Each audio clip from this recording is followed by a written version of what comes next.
नमस्कार। আজি ହେଉଛି ଶୁକ୍ରବାର 27 ଜୁନ୍ 2025।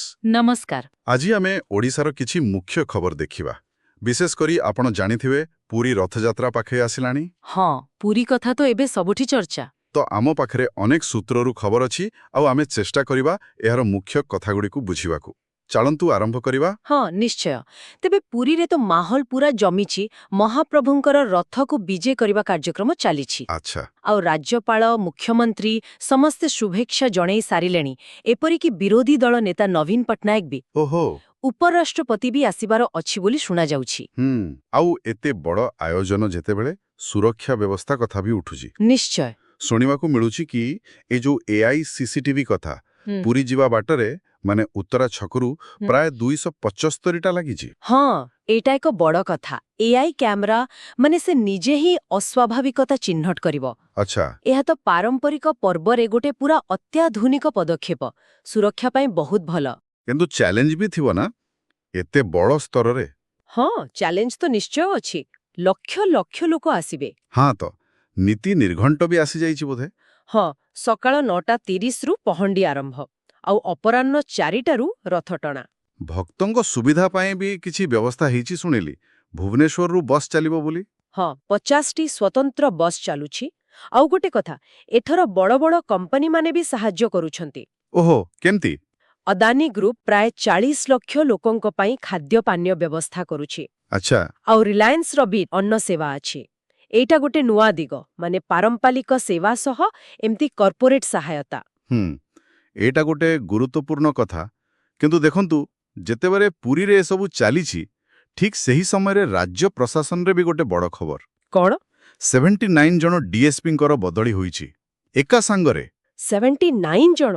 ଏତେ ବଡ଼ ସଂଖ୍ୟାରେ ରଥଯାତ୍ରା ପ୍ରସ୍ତୁତି ବେଳେ? ହଁ, ଏଇ ଟାଇମିଂଟା ଟିକେ ମାନେ କିଛି ସଂକେତ ଦଉଛି କି? ଏଇଟା କହିବା ମୁସ୍କିଲ।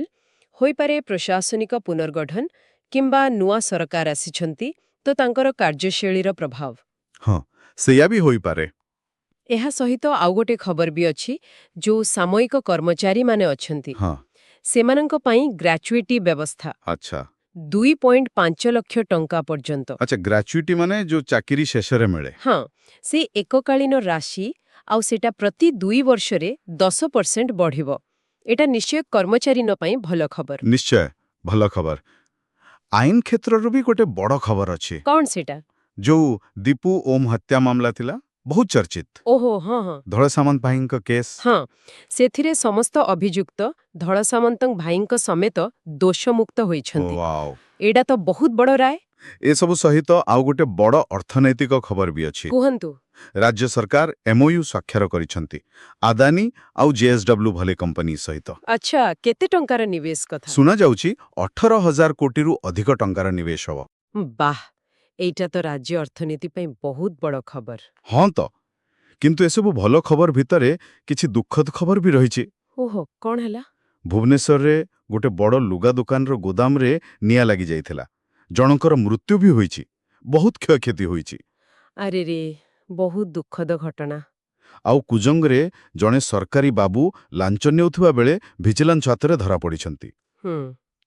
ତେବେ ଆଜିର ଏ ସବୁ ଖବରକୁ ଯଦି ଏକାଠି କରି ଦେଖିବା, ଗୋଟେ ପଟେ ରଥଯାତ୍ରା ପାଇଁ ଏତେ ବଡ଼ ଆୟୋଜନ, ସୁରକ୍ଷା, କର୍ପୋରେଟ ସାହାଯ୍ୟ, ହଁ, ପରମ୍ପରା ସହ ଆଧୁନିକତାର ମିଶ୍ରଣ। ଆଉ ଅନ୍ୟପଟେ ସେଇ ସମାନ ସମୟରେ ରାଜ୍ୟ ପ୍ରଶାସନରେ ଏତେ ବଡ଼ ଅଦଳବଦଳ, କର୍ମଚାରୀଙ୍କ ପାଇଁ ନୂଆ ନିୟମ, ଆଉ ହଜାର ହଜାର କୋଟିର ନୂଆ ନିବେଶ ଚୁକ୍ତି। ଏସବୁ ମିଶି କ'ଣ ଦର୍ଶାଉଛି? ଏଇଠି ଗୋଟେ କଥା ଭାବିବାକୁ ପଡ଼ିବ, ଯୋଉ ବଡ଼ କମ୍ପାନୀମାନେ ଆଦାନୀ, ରିଲାଏନ୍ସ, ରଥଯାତ୍ରା ଭଳି ସାଂସ୍କୃତିକ କାମରେ ଏତେ ବଡ଼ ସେବା ଦେଉଛନ୍ତି, ହଁ, ସେହି ସମୟରେ ସେମାନଙ୍କ ଭିତରୁ କିଛି କମ୍ପାନୀ ଆଦାନୀ, ଜେଏସଡବ୍ଲ୍ୟୁ ସରକାରଙ୍କ ସହ ହଜାର ହଜାର କୋଟି ଟଙ୍କାର ନିବେଶ ପାଇଁ ଚୁକ୍ତି ବି କରୁଛନ୍ତି। ଏଇଟା ଏକ ଚିନ୍ତା କରିବା ଭଳି ବିଷୟ ନିଶ୍ଚୟ। ଗୋଟେ ପଟେ ସାଂସ୍କୃତିକ ପରମ୍ପରାକୁ ସମର୍ଥନ, ଅନ୍ୟପଟେ ବ୍ୟବସାୟିକ ଚୁକ୍ତି। ହଁ, ଓଡ଼ିଶାର ଏ ଯୋଉ ସାଂସ୍କୃତିକ ପରମ୍ପରା ଆଉ ଆଧୁନିକ ଅର୍ଥନୀତିକ ବିକାଶର ଆଶା, ଏ ଦୁଇଟା ଭିତରେ କିଭଳି ସମ୍ପର୍କ ରହୁଛି ତାହା ଦେଖିବାକୁ ବାକି ରହିଲା। ଠିକ୍ କଥା। ଏହି ପ୍ରଶ୍ନଟିଏ ଛାଡ଼ିଦେଇ ଆଜିର ଆଲୋଚନାକୁ ଏଇଠି ଶେଷ କରୁଛେ। ହଁ, ପୁଣି ଦେଖା ହେବ। ନମସ୍କାର। ନମସ୍କାର।